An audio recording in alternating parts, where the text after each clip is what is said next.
Welcome to Tulum, or as I like to call it, the closest thing to paradise on earth. This beautiful town is packed with incredible things to do.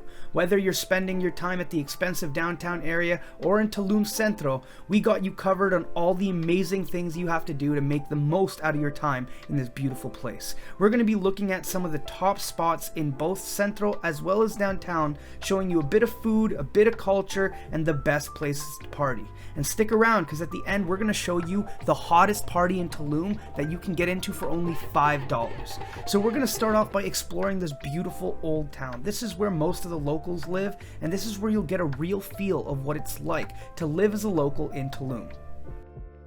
Guys, it's actually gorgeous here. Like, what is Tulum, bro? This is insane. We're not even anywhere like super beautiful right now, but everywhere we walk, there's just some gorgeous, lively things going on, and it makes me really wonder. Anybody that was trashing Tulum, why? There's like amazing things everywhere. Where's the danger, bro? Where's the danger? Why are we're not jinxing things? We did indeed end up jinxing it. Unfortunately, we did get scammed by cops, but we'll talk about that later on in the video. As for right now, we're going to continue walking the beautiful streets of Tulum. This is honestly the part of Tulum that I dreamed most about when I was getting excited for the trip. I just wanted to be in the local space, and I know there's a lot of touristy shops around here, but it's far less expensive than what we're going to see in the hotel area later on. Especially at night, you really get to see this place come alive, and you see how the locals interact with the space around them. These markets are not catered towards tourists. These markets and these little town squares are actually catered towards the locals, and you'll often see a lot of local life sprung across the little areas, just like this beautiful grandmother dancing with this man. Commonly, people refer to Tulum as a bit synthetic. They say that it was ruined by this modernization, but I would say that that more reflects the hotel region of Tulum. The beaches and across that area is where you'll really find a lot of the more synthetic areas. This is more lived in. This is really authentic to what Mexican life is feeling like. We got to see this cool basketball game. We get to see, locals enjoying their favorite street food, and had great conversations where we got amazing recommendations for some really cool spots, like this iced granita. It was very delicious, and there's some of the things in this area that you won't even find in the hotel area. This kind of street food is also usually about 50% of the price of the hotel region, and these cool spots like these taco shops making fresh al pastor or quesadillas, you won't even find that. Instead you'll find these really big, kind of expensive and elaborate restaurants. This is truly the soul of Tulum. In my opinion, this is what really stuck out to me on my way home. So I found this like cool tequila drink, El Jimador tequila with tamarind, and it's really good. It has like this weird spice sweetness to it, so it's like an overwhelming sip at first, but it's really good. Like it's not too sweet, it's not too spicy, it's not too savory. It's the best mix of everything. Don't get me wrong, while there were a lot of really cool parties in the downtown area of the hotel region of Tulum, there were insane parties and nightlife here in Tulum Centro. And yes, it was packed with more local vibe and not as many tourists, but that kind of gave you, again, that authentic feel. You're straight up dancing to Spanish music that you've never heard before, or Mr. Worldwide all night long, drinking beers from bottles for $1 or $2 each. This is what it was all about. And you still have some of the more trendier spots that did cool deals, like 2 liters of cocktail for the price of 1. And there were a lot of awesome local travelers that were staying in the downtown, more centered area that still came to these spots to check out what the nightlife was all about. We made some cool friends from Canada here, even though we're from Canada, but it was just nice to kind of relish in that traveler vibe that we love so much when we get to explore these different countries.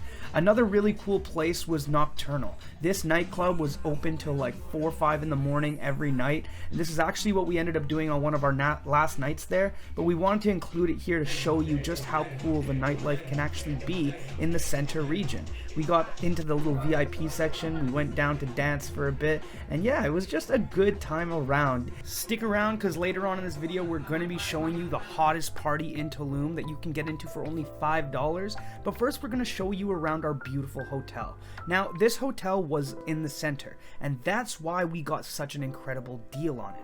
For the full week, we paid about 300 Canadian each, and we got this beautiful, beautiful area all to ourselves. It was practically empty, so the pool was pretty much private. They had a nice little lounging area. They have this beautiful garden kind of tropical vibe going on, and our room led straight to the pool. Ignore the unmade nature of the room a little bit, but this is our royal suite. We got a nice little kitchen over here, a nice fridge, amazing sofa, cool little TV, and man, we got the bedroom. Ignore the unmade bed, and this beautiful, beautiful swim up room. Gotta unlock.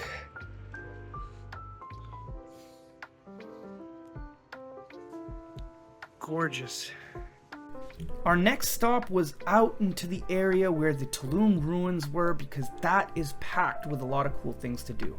We recommend you get bikes and definitely try some of the more local coconut shops. Even if it looks a bit dirty, it is so much better value than what you'll get in the hotel region. And the pineapples and amazing mangoes and juices that you get to try were all so fresh and refreshing during this time and the immense heat. The stretch of road that we're biking now was one of the coolest areas we got to explore in Tulum. It leads towards the Tulum National Park, and there's a bunch of cool things to see along the way. It's a tree-lined path that eventually brings you to the El Mirador Lighthouse, which is a modest white tower that once used to help guide local fishermen and small boats through the reefs. Though not towering or dramatic, it marks the edge of the modern world. Beyond it lies something ancient. Tulum is the only major Mayan city built directly on the coast, and it's one of the most photogenic archaeological sites in all of Mexico. Its name comes from Yuatec Maya, the word for wall, and when you see it, you'll understand why. Once known as Zama, meaning City of the Dawn, Tulum was a spiritual and economical powerhouse between the 13th and 15th centuries. It thrived as a trading port linking inland cities to sea, especially through canoe trade, routes that stretched as far as Honduras and central Mexico. What I liked about the Tulum Ruins is that there are areas where you can clearly see that like the plants and stuff took over. Like it almost looks like jungle, but there's like stone in it, whatever. But then there are also these big expanses where it was almost like just like the rim of what must have been like a building, and then like you already kind of start seeing plants and like dirt taking over, and eventually with time it's also going to overtake. It includes El Castillo, a pyramid structure perched dramatically on the cliff over the Caribbean. It was used not just for ceremonies, but also as a lighthouse of its own, guiding seafarers with firelight placed in its upper windows at night. It also has the Temple of Frescos, featuring fading murals that once illustrated the Mayan cosmos and gods of the underworld. Temple of the Descending God. It's dedicated to the bee-like deity believed to descend from the heavens. But the genius of Tulum isn't just in its stone, it's in the design. The city is surrounded by thick limestone walls on 3 sides, with the ocean on the 4th. A natural defense system that helped Tulum stay independent even after the rise of the Spanish colonialism. We've seen so many iguanas, and then the birds, the tweets are different here, and just looking at them, they look like that. dinosaurs. They look like dinosaurs a little bit. They look like dinosaurs, but yeah, the birds here make such cool noises. Yeah. And the iguanas. Yeah. They don't make noises, but they do little... It's cute. Yeah, they're like, yo, wagwan, pal. High above the treetops in Yucatan, we got to witness a tradition that was very centered around Mayan tradition. It's 5 men who defy gravity and time in a dance that began over 1,000 years ago. This is the Danza de los Voladores, or the Dance of the Flyers. It's one of the most sacred and visually stunning rituals of ancient Mesoamerica. The origins of the ceremony date back to the Teutonic people. Legend says it began as a plea to the gods to end a devastating drought.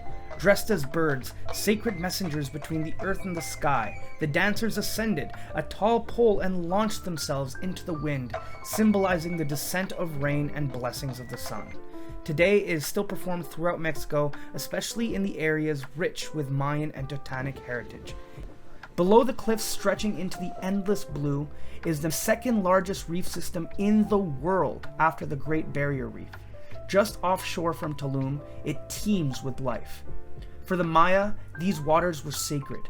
They believed the sea was a gateway to the underworld, a portal between life and death. And today, diving or snorkeling here still feels like kind of a rebirth. It feels healing. The reefs near Tulum offer snorkeling with rays, turtles, parrotfish, and colorful coral fans. It's protected reef zones that support conservation efforts, and their shallow entry points are great for beginners and eco-tourists. So while the ruins remind us of the past, the reef reminds us that some of the most important wonders of Tulum are still alive and breathing underwater. Biking back into town, sweaty, sun-kissed, you realize something. Tulum just isn't a destination. It's a layered story carved in stone and whispered through jungle trails, alive in every coral bloom. And the lived experience of the people that lived here reflect that same serene. We found an amazing sound healing event that was happening right next to our hotel, and there's dozens of these scattered around. But this meditation session is definitely something we recommend, so try to reach out to these guys if you're in town and see what events they have. I'd never done anything like this, and it was honestly very healing and relaxing, and I shed a few tears. It was really nice to have been able to find this Pay What You Can event because it really made us feel complete after visiting Tulum. So we are at El Capitan. They are known for their seafood around town, and we just had a bunch of street food, but we saw it and we were like, we have to drop by and try it. Okay, so this is the ceviche. This is the small size. Yeah, the small size. It's ginormous. The chips were definitely for the ceviche. And then this is the tostada. I've never seen one filled this high. Like, whoa. This is the mixed ceviche. We're gonna just jump right in. Chewing through everything. It seems really fresh.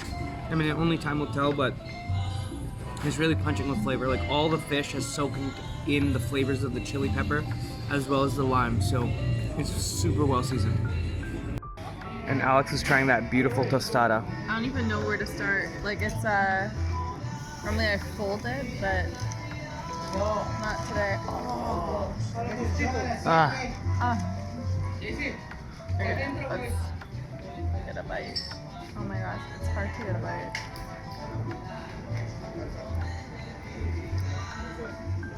How is it? That's a happy face. Like, sorry, it's I'm happy, but I'm literally like this. I get it. You'll have to try it. I don't eat ceviche very often, but maybe it's similar. But it almost tastes like a pico de gallo that has fish in it. But it's really, really, really tasty, and it all just fell off. Yeah, it looks like it's a fish ceviche on a tostada, which looks really, really yummy. It is. Here it is.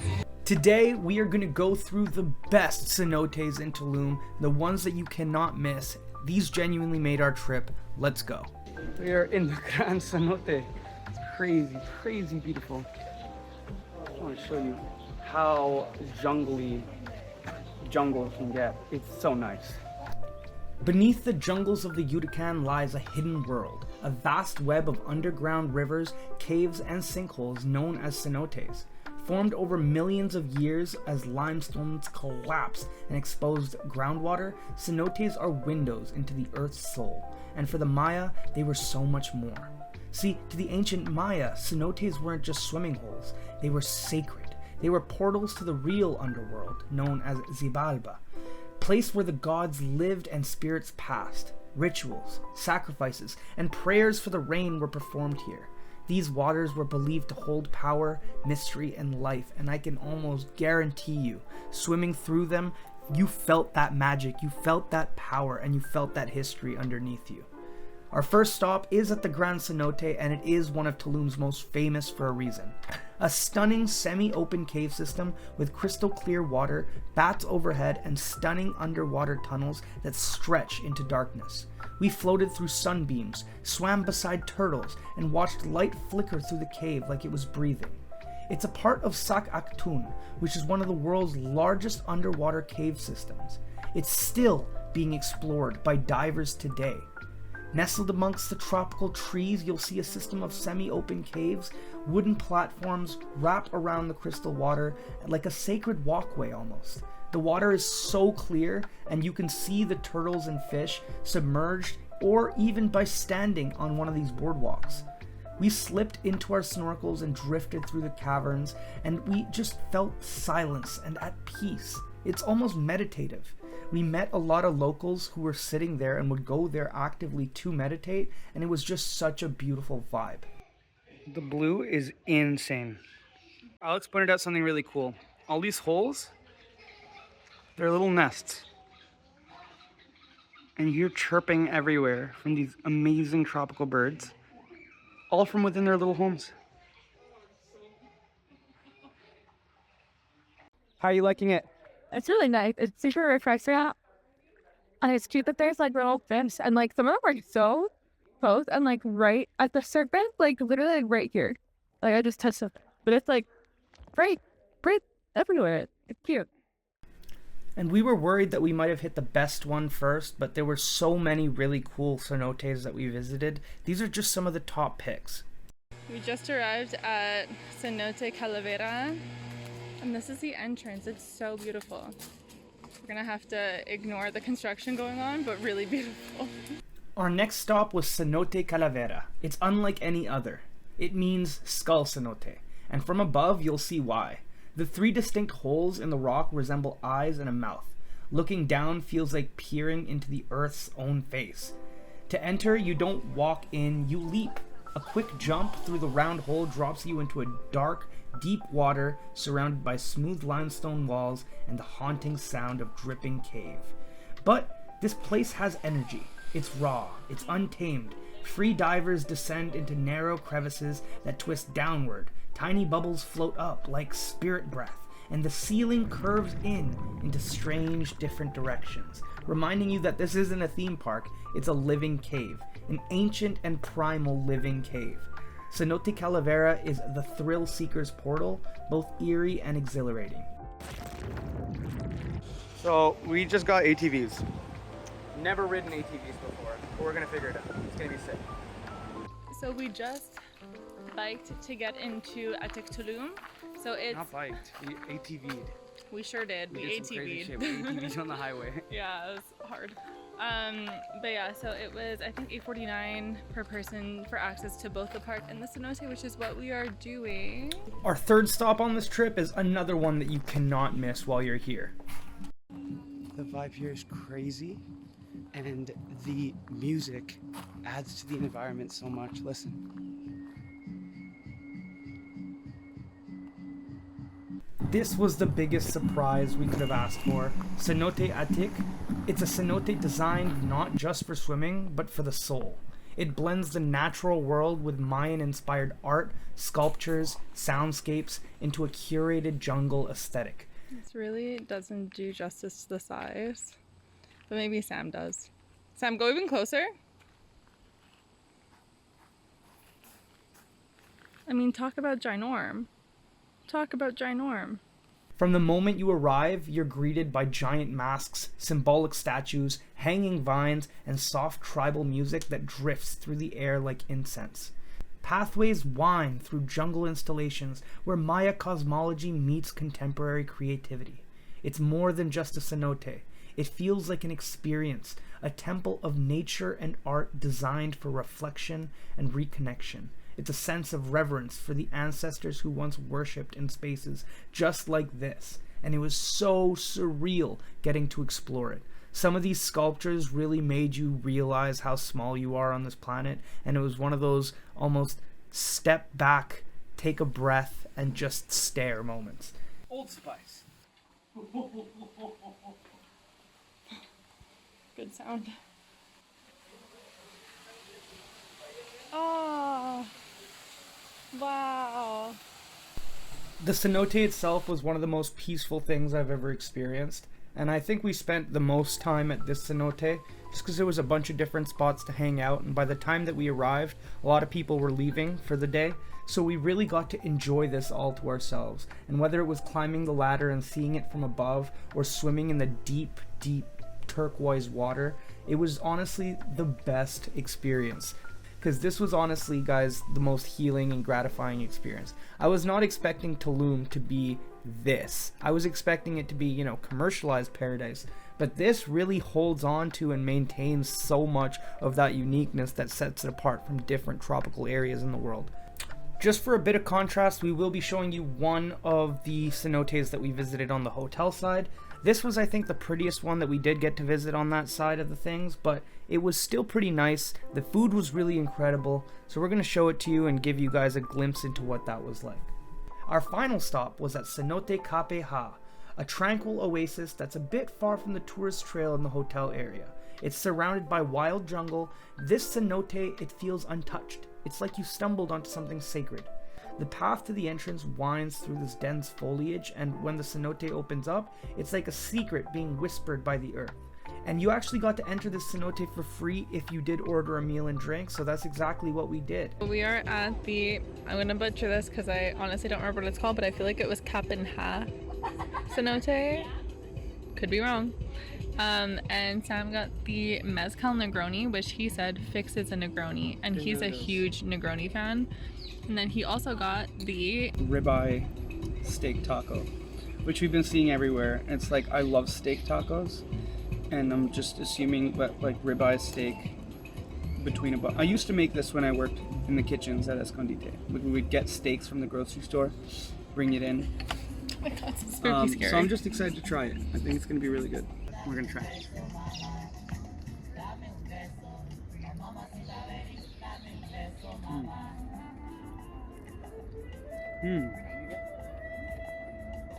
Super fresh. Super fresh. Everything's cooked really, really well. I'd say the rib steak is lacking a bit of seasoning, but he brought me a salt shaker with it. So I'm assuming you like add the salt to your taste.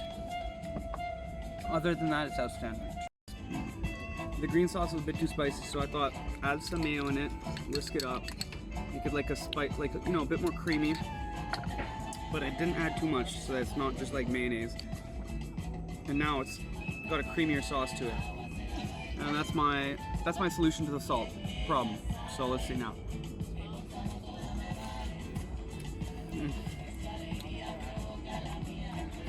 It helps working in a Mexican kitchen.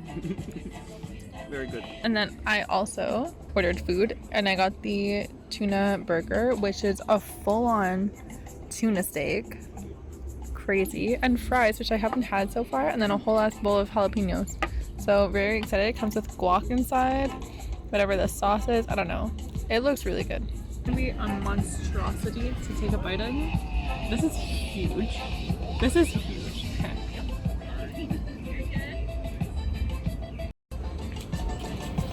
Good? It's so good.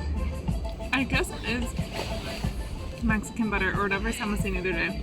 But I find so much of the Mexican food that we've been having has, ooh, it's leaky, has like a really creamy flavor to it, almost like ghee, or coconut oil, and it's in this too, and it is so good. It's so good. Phenomenal. Hell yeah. Happy dance. This michelada is brought to you by Indio, which is a terrific beer to go with a michelada. I think it balances the spices the best out of all of them. So yeah, try this. Those were our favorite cenotes in all of Tulum. We really hope you enjoyed. Please comment down below if you thought that there was some that we missed so you can help your fellow travelers out. Now we're going to continue downtown Tulum to see what other higher end experiences it has to offer. One of our favorites is hidden in the heart of the jungle. Along the beach road of Tulum stands a towering figure made of wood, rope, and soul. Her name is Ven a la Luz, come into the light, and she's more than just a sculpture, she's a symbol of reconnection. This tall sculpture was originally created for the Art With Me festival, an eco-art gathering that blends sustainability, community, and immersive art. It was designed by South African artist Daniel Popper. Now it's located at the entrance of the Aho Tulum Hotel, and she greets visitors not just with art, but with intention. That seems to be kind of a recurring theme across Tulum, is that mixture of modern or contemporary art with the jungle vibes to create something that's completely unique. And it honestly left a long-lasting impression on us. Guys, this museum is totally worth doing.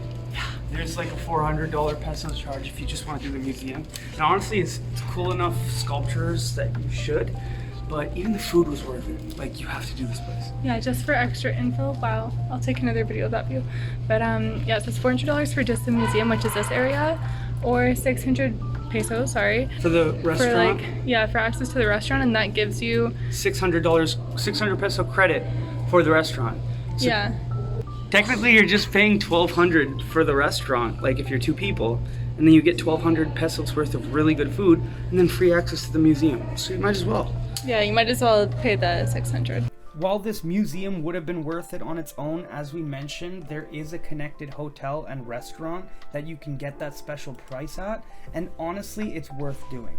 I swear to God, this museum was like kind of a highlight for us in the downtown area because we really weren't expecting to stumble upon it. Its giant door was just welcoming and opened us. Azulik, on the other hand, is a world-renowned eco-art resort, an architectural masterpiece in Tulum. It was designed by a visionary artist and architect named Rogelio Azcárraga, who works to blend jungle, wood, vine, and vision to create structure that feels grown and not built. Azulik has become a destination in its own right. It's not just a hotel, but a creative retreat and a space for art, sustainability, and spiritual encounter. We did hear the reviews for the place weren't the best if you plan on staying at this hotel, and it is immensely expensive, but there was nothing like an evening walking through and seeing all the cool things. The awesome amenities in the hotel as well are very, very explanatory as to why it's so expensive. And I would say that although I would absolutely only ever stay in Tulum Centro as opposed to any of these hotels, there were spots across the downtown area that did feel pretty cool and pretty connected to the roots of the culture that Tulum has to offer. But there were a lot of spots as well that were a bit more synthetic. They did feel like it was planted specifically for tourists. And while we're here, we thought we might as well give you a glimpse into some of the hotels. And we got to walk into this one very luxury hotel. We'll put the prices up on the screen. But this place is where our cousin was staying at, and he is a doctor in New York, so he could definitely afford something cool like this. And just getting to walk around, seeing the architecture, it was amazing, don't get me wrong, but it really did make me appreciate the hotel and the vibe that we had back in the city center. It is beautiful to get to walk around something like this, but you could copy paste this exact hotel and put it in any tropical area in the world and it would work. You wouldn't be able to really tell if you were in Mexico or where you were. One thing I do really love about this, and it is one reason to come to the downtown area, is the beach club. A lot of these hotels will offer a fee for using their beach, or a beach towel, or a beach chair, or a drink. If you pay for any of these services, you get to spend your evening or afternoon at one of their very well-kept beaches on the beach resort area, and the water here is unbeatable. I'll be honest, it is so much more clean than the beaches that we saw in Tulum Centro.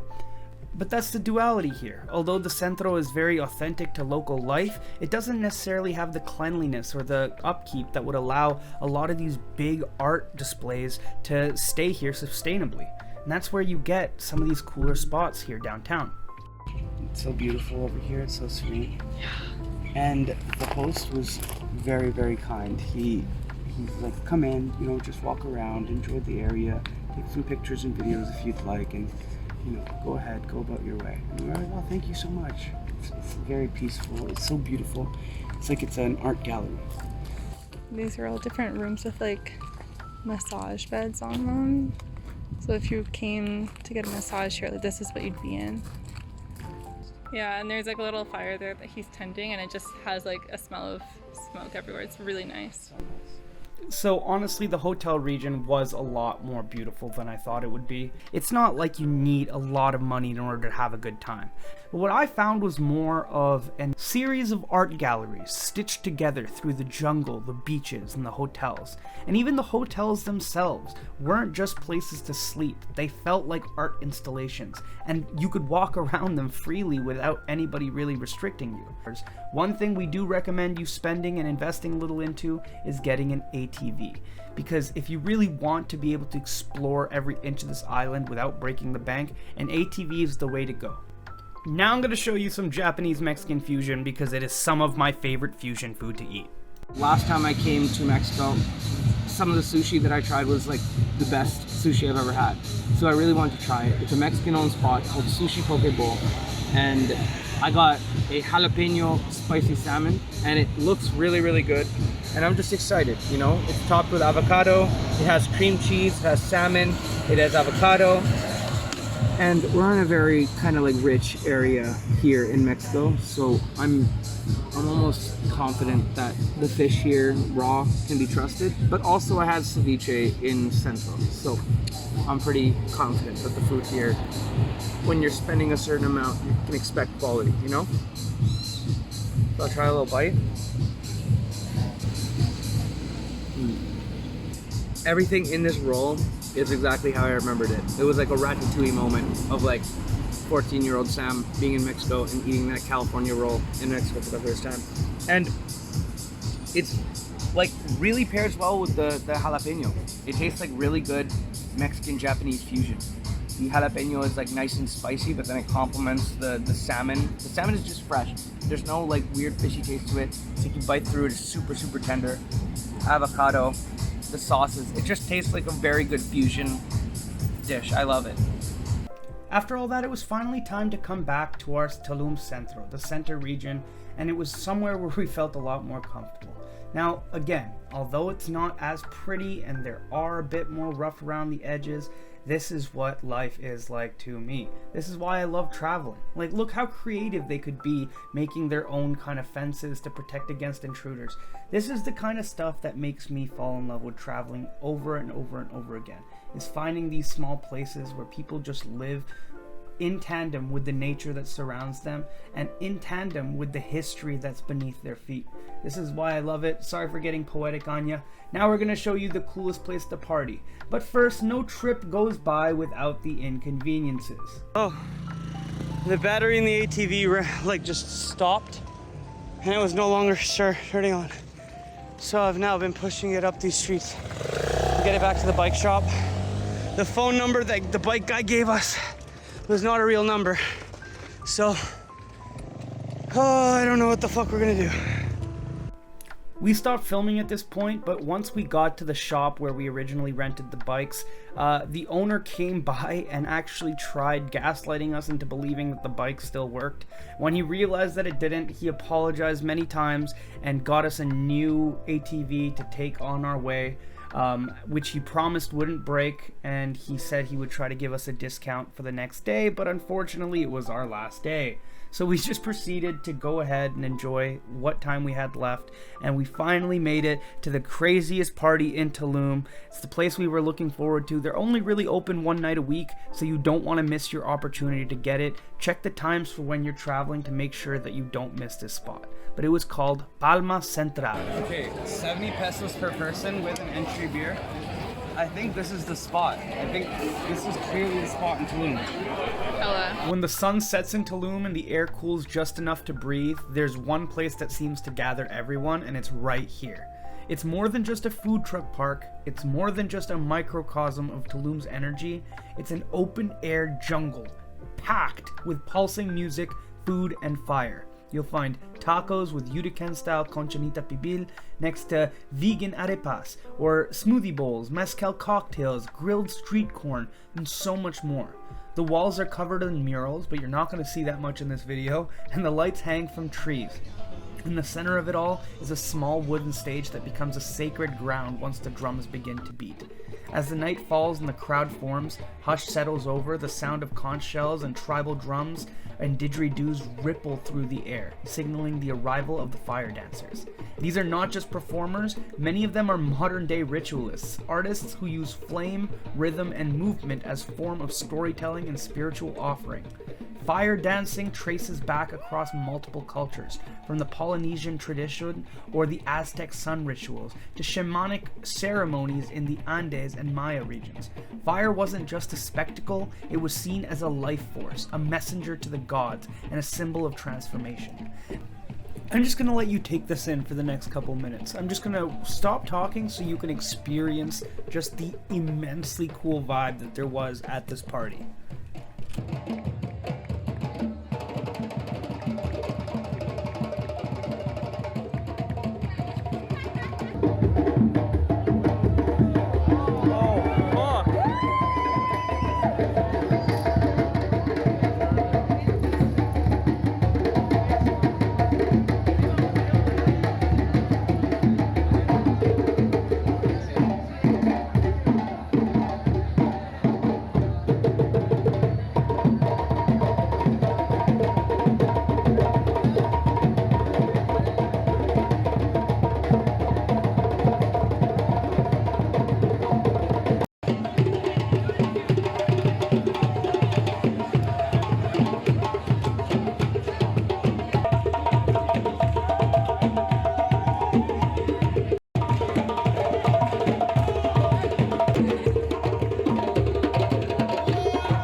This place had to be the most fun we had in all of Tulum. We had these delicious egg rolls packed with birria and flavor. And then we got to do some different types of dancing. We got salsa dancing in there, whatever you call this, as well as an amazing fire show. It was absolutely insane, and I honestly can't even believe that we got to experience it. It was something spiritual, something tribal, but at the end of it, I left feeling completely enriched and like free. I've never felt such little stress in my body all at one time. It felt great. You can go to the downtown area, you can spend your hundreds of dollars in your fancy clubs with your architecture and your awesome art displays. This was the best party in Tulum. And that wraps it up for our video. This was the ultimate Tulum guide. We hope you enjoyed. We hope you got something out of it. If you feel like we missed something in Tulum, let your fellow travelers know down below in the comments so that you could share the knowledge, share the wealth. So it's our last day. We have our luggage, we're leaving. And I kept saying all trip, like, wow, Mexico's just so much less dangerous than everybody's saying. Like, you know, everybody was like, you have to be careful when you go out, you have to be careful. And for the most part, it was right. But I think I jinxed myself because yesterday on our way back from the club at like 4 a.m., we got stopped by the cops who were like, oh, we need to check your bag for drugs. So then I'm like, okay, go check my bag for drugs. So I don't have any drugs. Then they go and they check my bag.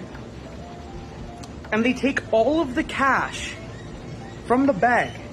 And then when I call them out on it, well, the girl comes back and she's like, oh no, it has to be under your thing. And I see her drop the cash under the ATV. And it's still not all the cash. They took like $100 from us yesterday, the cops. And everybody that we tell here about it is like, yeah, it happens. Only God can help us, right? I'm like, what do you mean? We hope you guys subscribe for all of our future videos. And until next time, keep wandering, friends, and safe travels.